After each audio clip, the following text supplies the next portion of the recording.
Hi everyone, welcome back to our channel, and today's video is a very exciting video. This is more of like a sit down video, you and me talking. Habibi is not here today.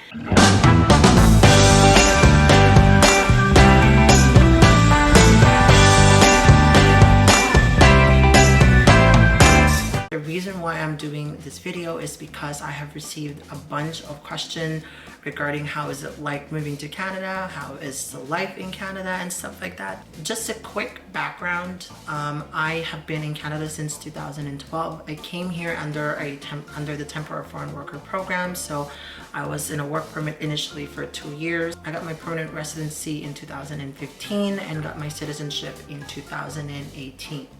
So I've been living here since 2012.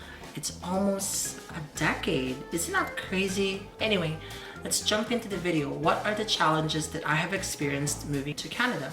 Number one is, I actually listed here on my phone. Number one is leaving my family behind. It was very hard for me to actually leave my family behind because it was my first time going abroad. But I told myself at the airport when I was leaving, I am doing this for them. And at that moment, I was nervous, I was happy, and at the same time, sad because I really didn't know what the future will hold. I think that was the hardest part of this whole journey because I knew that I will be far away from home, that I will be thousands of kilometers away from home, that I could not just hop into a bus and then just go home. No. So number two is loneliness and homesickness. I remember maybe the first 6 months of me being in Canada, there would be nights that I would be lying on the bed, staring at the ceiling, and I would just cry because I felt lonely and I miss home. Number three, a lot of people think that, when you're in Canada already, you landed in Canada, it seems like money is just unlimited and like money is raining from the sky. That isn't the case. I hate to break it to you. So number three is starting your life from the ground up in Canada. I think that it's very hard to start your life in a foreign country that you don't really know much about. And I think that like for me myself, I was alone. I didn't have any relatives or family that could help me at least navigate the whole Canadian way of living. We were just very fortunate enough. My friends and I were very fortunate enough that our employer were really supportive of us.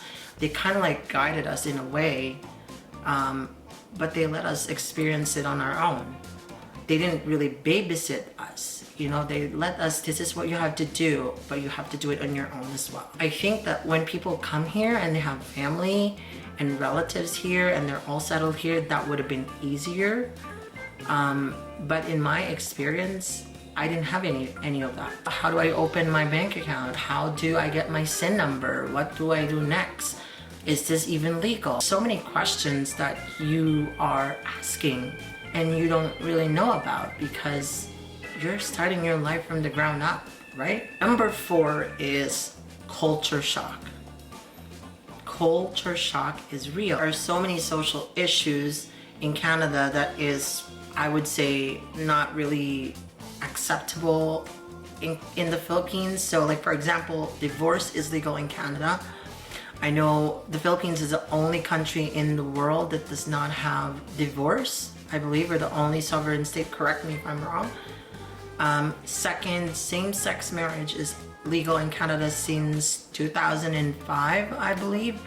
Abortion is legal in Canada since the 70s. Weed, marijuana is legal in Canada, so you would see a lot of stores that sells weed products.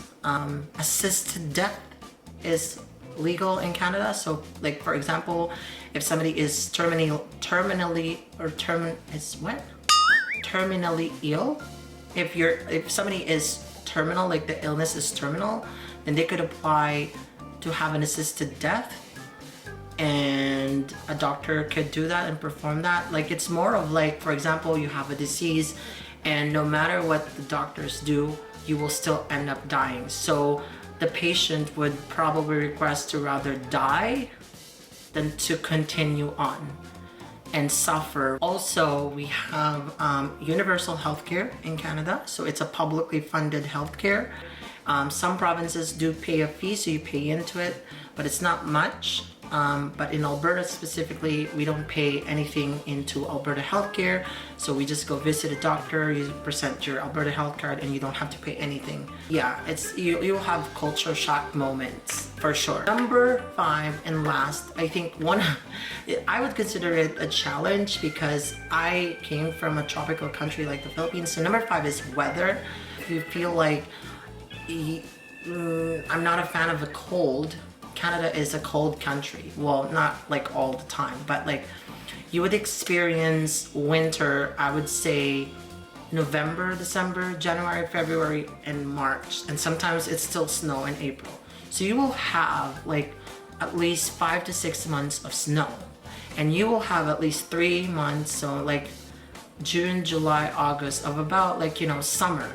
So like plus 20, low 20, mid 20s temperature, degrees Celsius. So, and like I struggled at first a little bit because when the winter hits, it's so gloomy.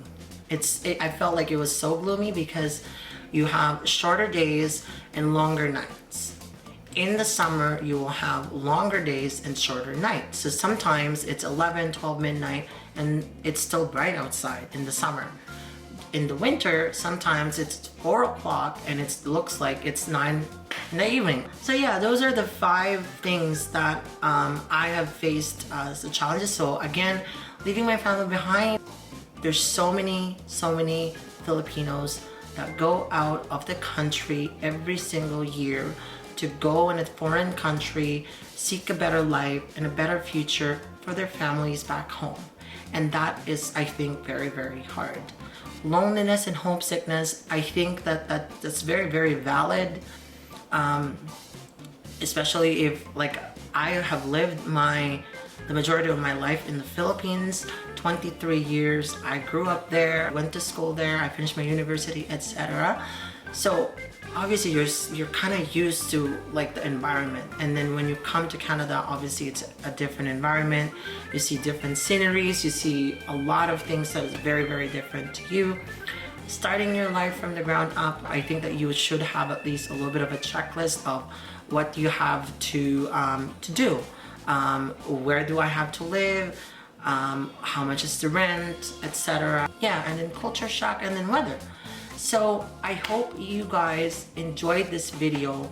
So please do give this video a thumbs up, comment down below, subscribe to our channel if you're new to our channel. So yeah, again, thank you for watching this video, and we'll see you again in the next vlog. Bye. Thank you. Thank you.